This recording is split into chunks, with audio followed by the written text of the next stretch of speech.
வந்தேன் ஒரு வாழை மரம் வந்த பின்னே அது தாழை மரம் இழவாளம் கண்டு உள்ளானதா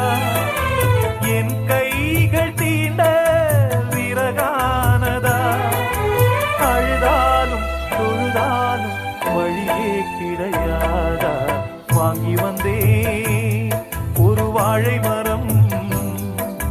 வந்த பின்னே அது தாழை